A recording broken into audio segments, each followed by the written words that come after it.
welcome back. You're on the mic with Dr. H, the Global Mentor Coach, and it's been a good week so far. I had the opportunity to share at a leadership summit in Baltimore, Maryland this past weekend, and I did two sessions on effective communication. And I thought it would be good to come here and share with you in the business world what it means to be an effective communicator. And what it boils down to is this: being proficient, being really good at communicating, using the least amount of words. And one of the things I encouraged the audience to do was to speak less and listen more.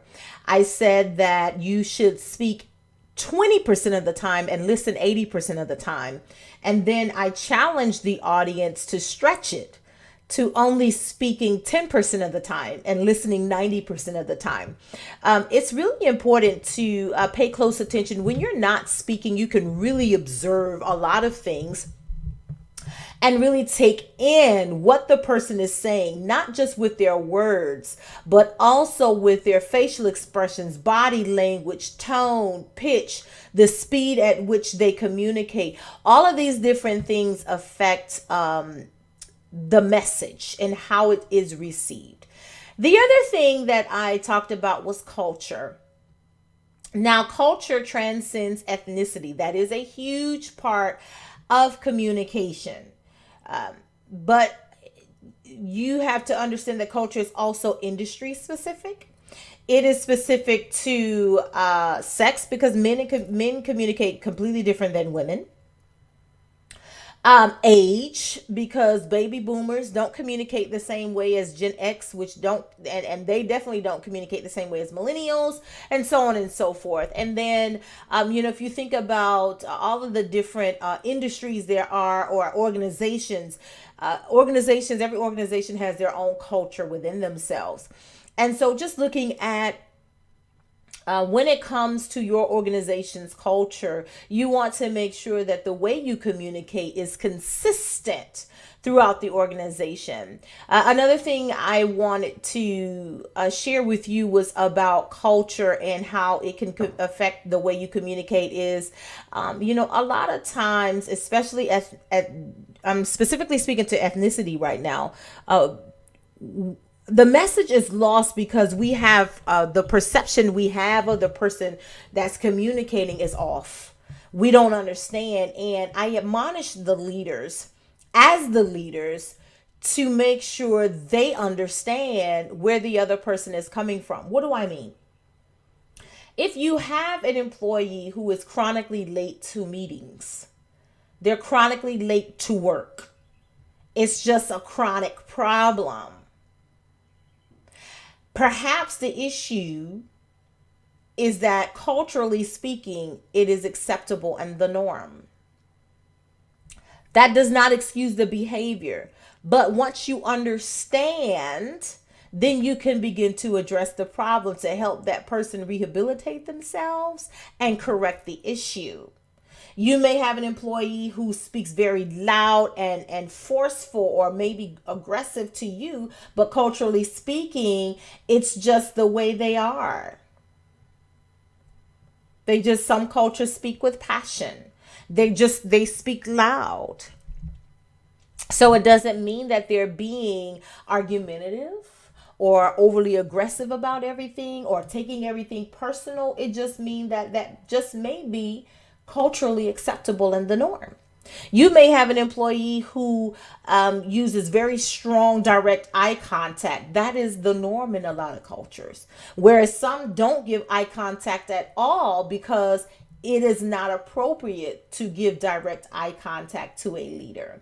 And so, in understanding different types of gestures and facial expressions and reasons why people do the things they do or communicate the way they do, will often help you be more proficient at communicating.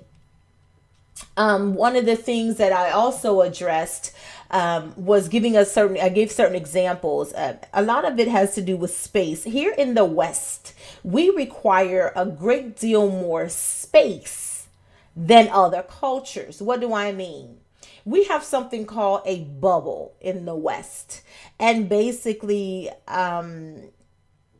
The bubble helps protect us so that we're not walking on top of each other, and we feel safe in our particular space. And so when that space is invaded, we tend to be a little bit more standoffish and defensive, because we don't really know what you're going to do or what your intentions are. And so we don't, for instance, standing in a grocery line, some people will use the cart as space between them and the next person, because that's a safe distance. Versus if you don't have that cart, some people are actually okay standing close to your back, like so close you can feel their breath on your neck. In the West, that is not okay, but in some cultures it is perfectly fine. In some cultures, a handshake is great, and how your handshake comes across is a huge deal. But in some cultures, it's not appropriate to shake hands at all. So, as a leader, it's your responsibility to know how to properly communicate and engage with other people, with others. And so I just wanted to share that with you in the business world, because we're in a global economy. Whether you go to another country or not, here in the United States, we are a huge melting pot. The world has come to us.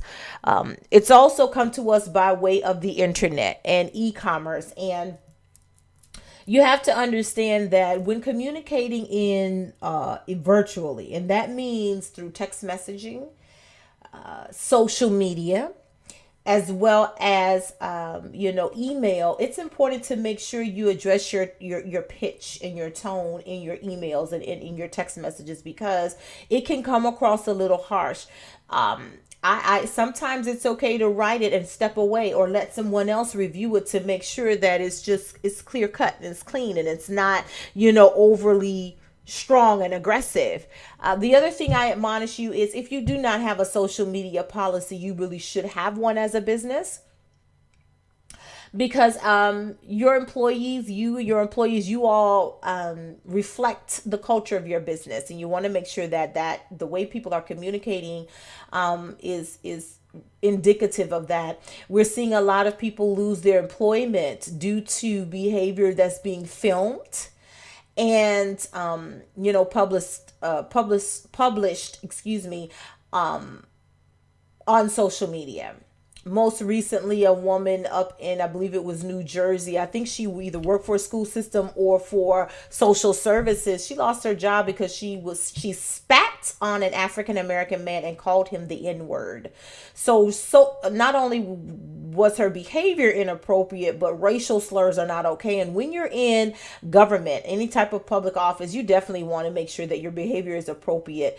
We live in a society right now that is just so polarized with emotionalism. You can't get caught up in that, and it's easy for employees to do that. There was a lawyer in New York a year or so back who lost his job for going on a racist rant against some Hispanics at a deli in New York. I believe he was partner, and lost his job. And all of these things are happening. There's so much happening. You want to just make sure that you have a social media policy in place that addresses the use of social media while on the clock, while at work, but also, how people behave away from work, because you are not your own person. You reflect more than just yourself. You reflect your business, you reflect your families, your communities, and how you communicate, even in a virtual environment, does matter. It matters a lot. So thanks for tuning in with me, Dr. Race, the Global Mentor Coach. You've been on the mic with me.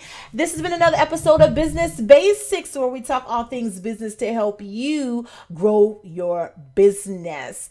Make sure that you guys continue to listen to the podcast, support it, like it, share it with all of your friends, family, those who are interested in being a business owner, those who are in business. This is a podcast that has you in mind. If you have some topics that you would like me to cover, drop me a line at info@globalmentorcoach.com. Thanks again, and have a great day.